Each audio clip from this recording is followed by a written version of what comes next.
everyone, welcome to Consulter and InterlingIQ.com. To conduct a document review utilizing Lightings and Light Fittings program under the SQF Module 11.1.3, first check if the document title matches the uploaded file name on the dashboard. In this instance, we both have the same titles as the Lightings and the Light Fittings program. Next, both must have the same document code. For this example, we do have 11.1.3. Since this is a template, we indicate the PCQI as the account initials. However, we can customize the code based on the company's initials. For the page number, we use the page X05 format. Ensure that it reflects the current page position and the total page number of the document. Then here, insert the company logo together with the company name and company address, and enter the designated department. For the originated by section, it can be the food safety, quality assurance, or the quality control personnel of the company. The originator ensures the implementation of the quality management and document control system. Enter the name of the reviewer, affix the signature, position title, and the date originated. Next, for the reviewed by section, it can be the personnel assigned in the quality management department who reviews the drafted document or its revision for accuracy and implementation. Again, enter the name of the reviewer, affix the signature, position title, and the date reviewed. For the approved by section, it must be the person in the C-level management who has the approval authority. Enter the name of the approver, affix the signature, position title, and the date approved.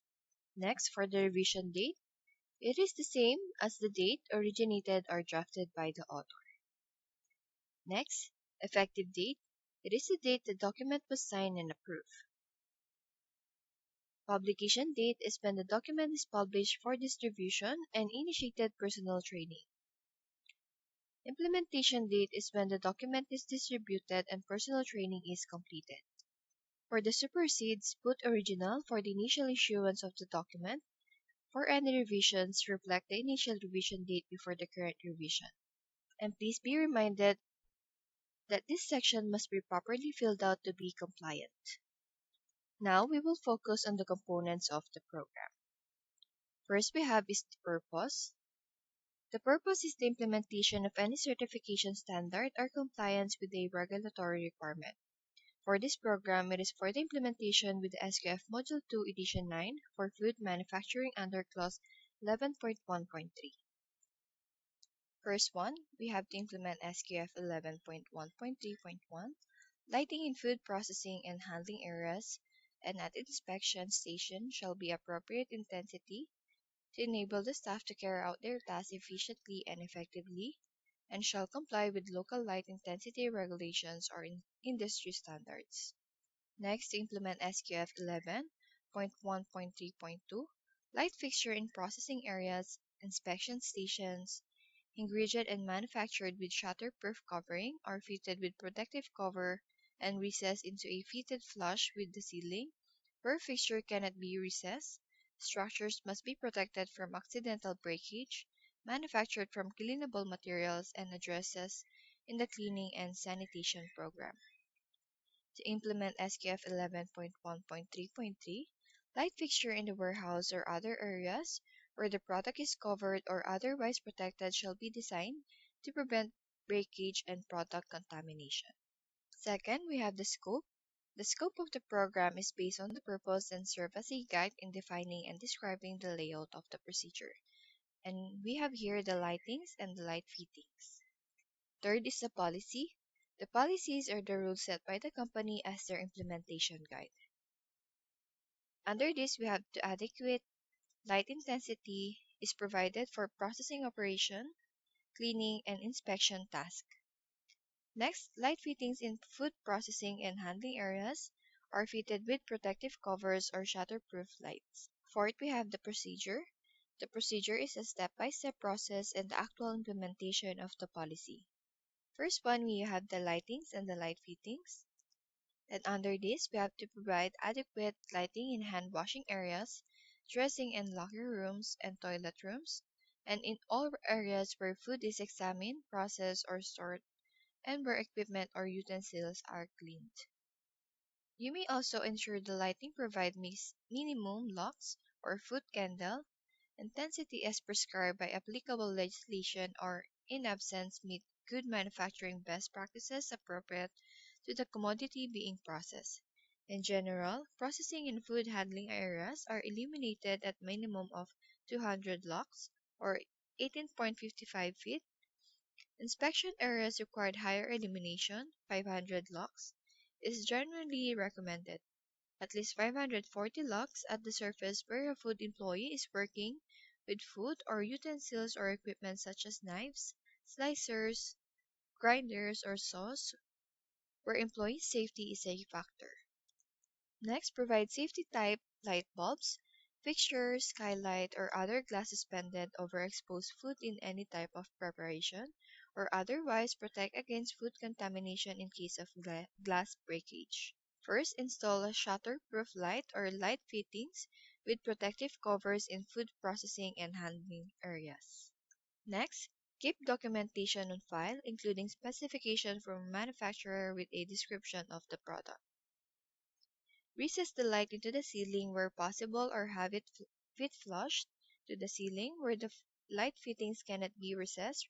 Protect from accidental damage. When light fittings are suspended from cables, the top of the fitting is sloped at an angle that permits easy cleaning. Include exposed light fittings in the cleaning and sanitation schedule. Fifth, we have the responsibility. The responsibility of the person is indicated. It covers what to perform to comply with the policy and procedure. We have here the Preventive Control Qualified Individual or the PCQI. It visually inspects the areas for compliance with the policy, oversee or verify compliance of the procedure, ensure personnel is trained on this policy and procedures, monitor and take corrective action to ensure compliance with the policy. Next, the supervisor or the department heads and team leaders are responsible to ensure and verify this policy and procedure is adhered to and take corrective action to ensure compliance with this policy. Next, the quality department. They are the one who validate training and adherence to policy and procedure.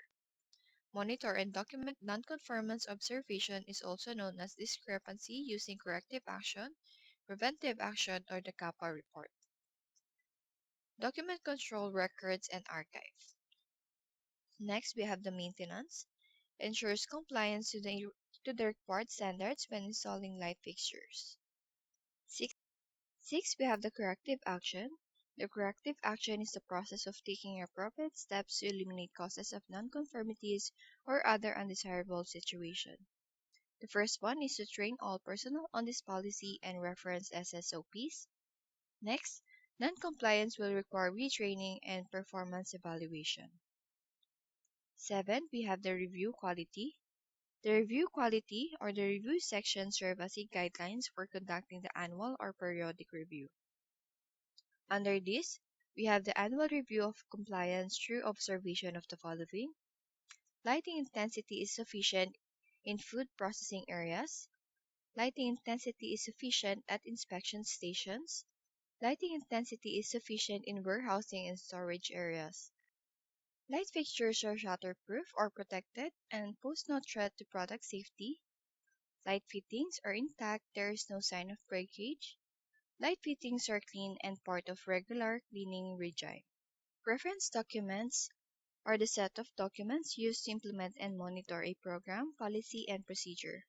And under this, we had the plans and grounds, plant and construction design, plans and grounds, lighting layouts, hard plastic, glass, lighting inventory, and monitoring report.